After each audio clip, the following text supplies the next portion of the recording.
back defensively, and Malone and Stockton combine to take advantage. Rick Adelman wouldn't mind some defensive 3 seconds if he gets some help on the defensive end. Mike Bibby's providing the help. Right side, just his 4th point of the first half, saddled with foul trouble. Saddled with foul trouble, but always with the ability to make and take a big shot. Bibby around a couple of screens, blocked from behind by Stockton. 3rd personal foul on John Stockton. Wow, he has picked up 2 very uncharacteristic fouls. Michael Bibby's open. John tries to strip him. You're exactly right. He's got to pressure that shot without sweeping down. We saw what happened in the first quarter when Stockton went to the bench. We'll see now as Rusty LaRue, who's also in a little bit of foul trouble, back on the floor. Yeah, Stockton absolutely has to sit with 2 minutes and 17 seconds remaining in the first half. Rusty LaRue played 14 minutes in game 1, did not play in game 2. Both free throws are... Answers our question, what are the Jazz going to do without John Stockton this time? The crowd comes to its feet. The Jazz trail by only 2. Bibby looks to answer at the other end and does.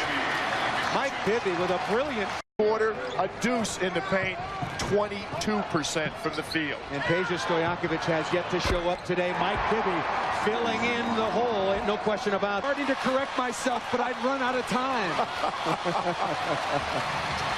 The Jazz have been sloppy. 2 turnovers already and an ugly possession there. Weber down inside. It's all the time. Help the helper. 2 people help. There's a 3rd. Karl Malone with the block. Foul on the outside by John Stockton.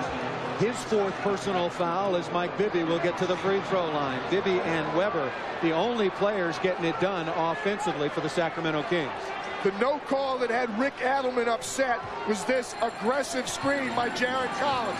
He's right there. Jarrett Collins did exactly what you're supposed to do. He absorbed the contact. Got to credit number 12 again, John Stockton. He set Michael Bibby up and then ran him right into Jarrett Collins' strong screen. Excellent numbers from Mike Bibby. Bibby having a solid afternoon, and Stockton, after playing only 3 minutes in the first. Malone misses a free throw because he fades away, but he makes the jump shot fading away. Bibby quickly to the baseline. Kirilenko came over to help, but Mike Bibby with a really hot hand throughout this game now with 19. You have to get to that tree at the same time. So Malone and the Jazz slowing things down, getting it more back to their style of play. Paul Lewis, thank you very much. No question, a difference in style and also a different look. A make that time and a very interesting to seeing him play. Karl Malone settles, if you will, for an outside jump shot. Utah not doing the job at all, PJ, at the free throw line after Karl missed those 2, only 9 for 15 on the afternoon. Bibby continues his brilliant play, now with 21 on the afternoon as the Kings lead it by 6 with his 4 personal fouls. Errant pass by Stockton. Here comes Bibby. Is fouled from behind. Clear path. Fouled on the outside. Smart foul by Donyell Marshall. Getting back even with Mike Bibby. Otherwise might have been called a clear path foul. I think he did call it because he's going to call clear path. He's not going to allow the basket, but they're going to get 1 free throw and the ball out of bounds. The first signal as we get to take another look. Donyell Marshall, oftentimes you won't get free throws on that play, but David Jones pointed to the sideline and to the spot on the floor, indicating that Bibby would not be shooting free throws, but he's been overruled. No, he's going to get 1. It's a clear path violation. 1 free throw and the ball out of bounds for Sacramento. Uncharacteristic turnover. Stockton and Malone. John misread Karl. He thought Karl Malone was going to step toward the basket, tried to lead him with the bounce pass. Malone did not.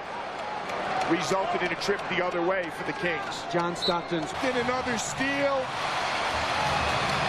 Utah trying to climb back in. That's 16 turnovers for Sacramento, leading to 23 Utah points.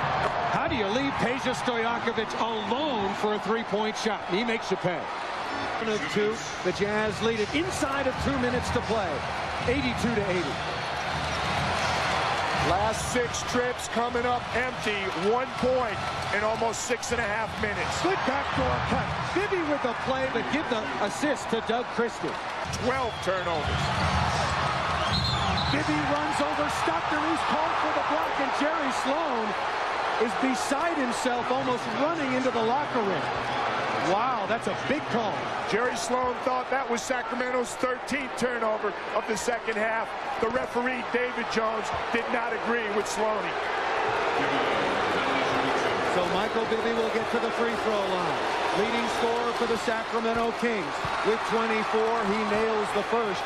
The Kings from the free throw line are 28 for 31, while the Utah Jazz only 19 of 26. Well, there's a lot of ways to get it done. Sacramento is doing it on the offensive